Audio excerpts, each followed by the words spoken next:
After literally every platform hiked up its prices, sports streaming sites are also getting some heat. Welcome to GadInsider, your place for the latest tech news. Another streaming platform getting ready to raise prices. According to reporting by Sports Media Watch, ESPN is increasing the cost of every single one of its subscription plans. These price bumps take effect on September 17th. ESPN Unlimited, which provides access to the streaming platform and all affiliated live broadcast feeds, is shooting up to $32 a month from $30. The annual plan is going up to $320 from $300. The select tier includes many ad-supported live events, overflow content, and access to original documentaries and studio shows, but no live feeds of the actual channels. That one's going up to $14 from $13. The annual plan will cost $140 instead of $130. And this is even impacting many bundles with Disney+.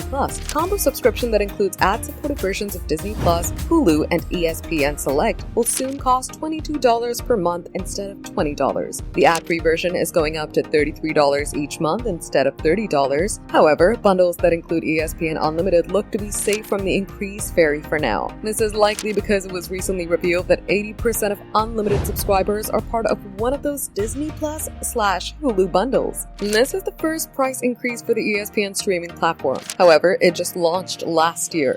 Given the state of the industry, it could raise prices again this time next September, just like many modern streamers like Peacock and Netflix have been forcing increases on an annual basis. For more updates, subscribe to GadInsider, like and share the video, and don't forget to press the bell icon so you never miss an update.